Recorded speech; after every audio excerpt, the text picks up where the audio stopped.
La Bible en un an, le 5 août, le livre de Jérémie, chapitre 14, verset 1 au chapitre 16, verset 15. Le livre des psaumes, chapitre 27, verset 7 à 14. Le livre des proverbes, chapitre 20, verset 14 et 15. Les actes des apôtres, chapitre 25, verset 1 à 27. Jérémie, chapitre 14. La parole qui fut adressée à Jérémie par l'Éternel à l'occasion de la sécheresse. Juda est dans le deuil. Ses villes sont désolées, tristes, abattues, et les cris de Jérusalem s'élèvent. Les grands envoient les petits chercher de l'eau, et les petits vont aux citernes, ne trouvent point d'eau, et retournent avec leurs vases vides. Confus et honteux, ils se couvrent la tête. La terre est saisie d'épouvante, parce qu'il ne tombe point de pluie dans le pays, et les laboureurs confus se couvrent la tête. Même la biche dans la campagne met bas et abandonne sa portée, parce qu'il n'y a point de verdure. Les ânes sauvages se tiennent sur les lieux élevés, aspirant l'air comme des serpents.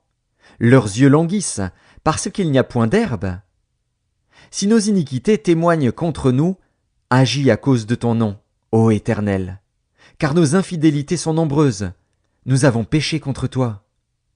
Toi qui es l'espérance d'Israël, son sauveur au temps de la détresse, pourquoi serais-tu comme un étranger dans le pays, comme un voyageur qui y entre pour passer la nuit?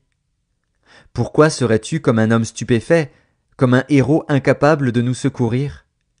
Tu es pourtant au milieu de nous, ô Éternel, et ton nom est invoqué sur nous. Ne nous abandonne pas. Voici ce que l'Éternel dit de ce peuple. Ils aiment à courir çà et là, ils ne savent retenir leurs pieds. L'Éternel n'a point d'attachement pour eux, il se souvient maintenant de leurs crimes, et il châtie leurs péchés. Et l'Éternel me dit, n'intercède pas en faveur de ce peuple. S'ils jeûnent, je n'écouterai pas leurs supplications. S'ils offrent des holocaustes et des offrandes, je ne les agréerai pas, car je veux les détruire par l'épée, par la famine et par la peste. Je répondis, ah, Seigneur Éternel, voici, les prophètes leur disent, vous ne verrez point d'épée, vous n'aurez point de famine. Mais je vous donnerai dans ce lieu une paix assurée. Et l'Éternel me dit, c'est le mensonge que prophétisent en mon nom les prophètes. Je ne les ai point envoyés, je ne leur ai point donné d'ordre, je ne leur ai point parlé. Ce sont des visions mensongères, de vaines prédications, des tromperies de leur cœur qu'ils vous prophétisent. C'est pourquoi ainsi parle l'Éternel sur les prophètes qui prophétisent en mon nom, sans que je les ai envoyés, et qui disent « Il n'y aura dans ce pays ni épée ni famine ». Ces prophètes périront par l'épée et par la famine. Et ceux à qui ils prophétisent seront étendus dans les rues de Jérusalem par la famine et par l'épée. Il n'y aura personne pour leur donner la sépulture, ni à eux, ni à leurs femmes, ni à leurs fils, ni à leurs filles. Je répandrai sur eux leur méchanceté. Dis-leur cette parole. Les larmes coulent de mes yeux nuit et jour, et elles ne s'arrêtent pas, car la Vierge, fille de mon peuple, a été frappée d'un grand coup, d'une plaie très douloureuse. Si je vais dans les champs, voici des hommes que le glaive a percés. Si j'entre dans la ville, voici des êtres que consume la faim. Le prophète même et le sacrificateur parcourent le pays, sans savoir où ils vont. As-tu donc rejeté Juda, et ton âme a-t-elle pris Sion en horreur? Pourquoi nous frappes-tu sans qu'il y ait pour nous de guérison? Nous espérions la paix, et il n'arrive rien d'heureux. Un temps de guérison, et voici la terreur. Éternel, nous reconnaissons notre méchanceté, l'iniquité de nos pères, car nous avons péché contre toi. À cause de ton nom, ne méprise pas, ne déshonore pas le trône de ta gloire. N'oublie pas, ne romps pas ton alliance avec nous. Parmi les idoles des nations, en est-il qui fassent pleuvoir? Où est-ce le ciel qui donne la pluie? N'est-ce pas toi, Éternel, notre Dieu? Nous espérons en toi, car c'est toi qui as fait toutes ces choses. Jérémie, chapitre 15. L'Éternel me dit, Quand Moïse et Samuel se présenteraient devant moi, je ne serais pas favorable à ce peuple. Chasse-le loin de ma face, qu'il s'en aille. Et s'ils te disent, où irons-nous? Tu leur répondras, ainsi parle l'Éternel, à la mort ceux qui sont pour la mort, à l'épée ceux qui sont pour l'épée, à la famine ceux qui sont pour la famine, à la captivité ceux qui sont pour la captivité. J'enverrai contre eux 4 espèces de fléaux, dit l'Éternel. L'épée pour les tuer, les chiens pour les traîner, les oiseaux du ciel et les bêtes de la terre pour les dévorer et les détruire. Je les rendrai un objet d'effroi pour tous les royaumes de la terre, à cause de Manassé, fils d'Ézéchias, roi de Juda, et de tout ce qu'il a fait dans Jérusalem. Qui aura pitié de toi, Jérusalem? Qui te plaindra? Qui ira s'informer de ton état? Tu m'as abandonné, dit l'Éternel, tu es allé en arrière. Mais j'étends ma main sur toi, et je te détruis, je suis las d'avoir compassion. Je les vanne avec le vent aux portes du pays. Je prive d'enfants, je fais périr mon peuple, qui ne s'est pas détourné de ses voies. Ces veuves sont plus nombreuses que les grains de sable de la mer. J'amène sur eux, sur la mer du jeune homme, le dévastateur en plein midi. Je fais soudain tomber sur elle l'angoisse et la terreur. Celle qui avait enfanté 7 fils est désolée, elle rend l'âme. Son soleil se couche quand il est encore jour. Elle est confuse, couverte de honte. Ceux qui restent, je les livre à l'épée devant leurs ennemis, dit l'Éternel. Malheur à moi, ma mère, de ce que tu m'as fait naître, homme de disputes et de querelles pour tout le pays. Je n'emprunte ni ne prête, et cependant tous me maudissent. L'Éternel dit, certes, tu auras un avenir heureux. Certes, je forcerai l'ennemi à t'adresser ses supplications, au temps du malheur et au temps de la détresse. Le fer brisera-t-il le fer du septentrion et l'airain? Je livre gratuitement au pillage tes biens et tes trésors, à cause de tous tes péchés, sur tout ton territoire. Je te fais passer avec ton ennemi dans un pays que tu ne connais pas, car le feu de ma colère s'est allumé, il brûle sur vous. Tu sais tout, ô Éternel. Souviens-toi de moi, ne m'oublie pas, venge-moi de mes persécuteurs. Ne m'enlève pas, tandis que tu te montres lent à la colère. Sache que je supporte l'opprobre à cause de toi. J'ai recueilli tes paroles, et je les ai dévorées. Tes paroles ont fait la joie et l'allégresse de mon cœur. Car ton nom est invoqué sur moi, Éternel, Dieu des armées. Je ne me suis point assis dans l'assemblée des moqueurs, afin de m'y réjouir. Mais à cause de ta puissance, je me suis assis solitaire, car tu me remplissais de fureur. Pourquoi ma souffrance est-elle continuelle? Pourquoi ma plaie est-elle douloureuse, et ne veut-elle pas se guérir? Serais-tu pour moi comme une source trompeuse, comme une eau dont on n'est pas sûr? C'est pourquoi ainsi parle l'Éternel. Si tu te rattaches à moi, je te répondrai, et tu te tiendras devant moi. Si tu sépares ce qui est précieux de ce qui est vil, tu seras comme ma bouche. C'est à eux de revenir à toi, mais ce n'est pas à toi de retourner vers eux. Je te rendrai pour ce peuple comme une forte muraille d'airain. Ils te feront la guerre, mais ils ne te vaincront pas, car je serai avec toi pour te sauver et te délivrer, dit l'Éternel. Je te délivrerai de la main des méchants, je te sauverai de la main des violents. Jérémie, chapitre 16. La parole de l'Éternel me fut adressée en ces mots. Tu ne prendras point de femme, et tu n'auras dans ce lieu ni fils ni fille. Car ainsi parle l'Éternel sur les fils et les filles qui naîtront en ce lieu, sur leurs mères qui les auront enfantés, et sur leurs pères qui les auront engendrés dans ce pays.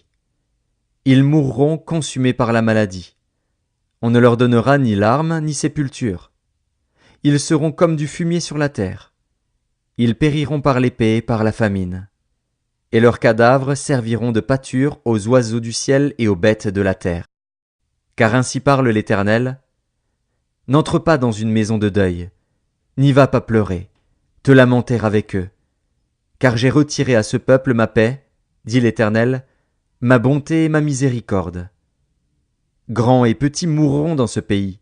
On ne leur donnera point de sépulture. On ne les pleurera point. On ne se fera point d'incision, et l'on ne se rasera pas pour eux. On ne rompra pas le pain dans le deuil, pour consoler quelqu'un au sujet d'un mort, et l'on n'offrira pas la coupe de consolation pour un père ou pour une mère. N'entre pas non plus dans une maison de festin, pour t'asseoir avec eux, pour manger et pour boire. Car ainsi parle l'Éternel des armées, le Dieu d'Israël. Voici, je ferai cesser dans ce lieu, sous vos yeux et de vos jours, les cris de réjouissance et les cris d'allégresse, les chants du fiancé et les chants de la fiancée. Lorsque tu annonceras à ce peuple toutes ces choses, ils te diront: Pourquoi l'Éternel nous menace-t-il de tous ces grands malheurs? Quelle est notre iniquité? Quel péché avons-nous commis contre l'Éternel, notre Dieu? Alors tu leur répondras: Vos pères m'ont abandonné, dit l'Éternel. Ils sont allés après d'autres dieux. Ils les ont servis et se sont prosternés devant eux. Ils m'ont abandonné et n'ont point observé ma loi. Et vous? Vous avez fait le mal plus encore que vos pères. Et voici, vous suivez chacun les penchants de votre mauvais cœur, pour ne point m'écouter. Je vous transporterai de ce pays dans un pays que vous n'avez point connu, ni vous, ni vos pères. Et là, vous servirez les autres dieux jour et nuit, car je ne vous accorderai point de grâce. C'est pourquoi voici, les jours viennent, dit l'Éternel, où l'on ne dira plus: L'Éternel est vivant, lui qui a fait monter du pays d'Égypte les enfants d'Israël. Mais on dira: L'Éternel est vivant, lui qui a fait monter les enfants d'Israël du pays du Septentrion et de tous les pays où il les avait chassés. Je les ramènerai dans leur pays, que j'avais donné à leur père. Psaume 27. Éternel, écoute ma voix, je t'invoque. Aie pitié de moi et exauce-moi. Mon cœur dit de ta part: cherchez ma face. Je cherche ta face, ô Éternel, ne me cache point ta face. Ne repousse pas avec colère ton serviteur. Tu es mon secours. Ne me laisse pas, ne m'abandonne pas, Dieu de mon salut. Car mon père et ma mère m'abandonnent, mais l'Éternel me recueillera. Éternel, enseigne-moi ta voie. Conduis-moi dans le sentier de la droiture à cause de mes ennemis. Ne me livre pas au bon plaisir de mes adversaires, car ils s'élèvent contre moi de faux témoins et des gens qui ne respirent que la violence. Oh, si je n'étais pas sûr de voir la bonté de l'Éternel sur la terre des vivants. Espère en l'Éternel, fortifie-toi et que ton cœur s'affermisse. Espère en l'Éternel. Livre des Proverbes, chapitre 20. Mauvais, mauvais, dit l'acheteur, et en s'en allant, il se félicite. Il y a de l'or et beaucoup de perles, mais les lèvres savantes sont un objet précieux. Les Actes des Apôtres, chapitre 25. Festus, étant arrivé dans la province, monta 3 jours après de Césarée à Jérusalem. Les principaux sacrificateurs et les principaux d'entre les Juifs lui portèrent plainte contre Paul.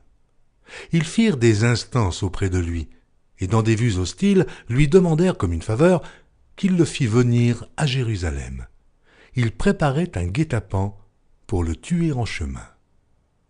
Festus répondit que Paul était gardé à Césarée et que lui-même devait partir sous peu. Que les principaux d'entre vous descendent avec moi, dit-il, et s'il y a quelque chose de coupable en cet homme, qu'il l'accuse. Festus ne passa que 8 à 10 jours parmi eux, puis il descendit à Césarée le lendemain. S'étant assis sur son tribunal, il donna l'ordre qu'on amenât Paul. Quand il fut arrivé, les Juifs qui étaient venus de Jérusalem l'entourèrent et portèrent contre lui de nombreuses et graves accusations qu'il n'était pas en état de prouver. Paul entreprit sa défense en disant: « Je n'ai rien fait de coupable, ni contre la loi des Juifs, ni contre le temple, ni contre César. » Festus, désirant plaire aux Juifs, répondit à Paul: « Veux-tu monter à Jérusalem et y être jugé sur ces choses en ma présence ?» Paul dit: « C'est devant le tribunal de César que je comparais. C'est là que je dois être jugé. Je n'ai fait aucun tort aux Juifs, comme tu le sais fort bien. Si j'ai commis quelque injustice ou quelque crime digne de mort, je ne refuse pas de mourir. Mais si les choses dont ils m'accusent sont fausses, personne n'a le droit de me livrer à eux.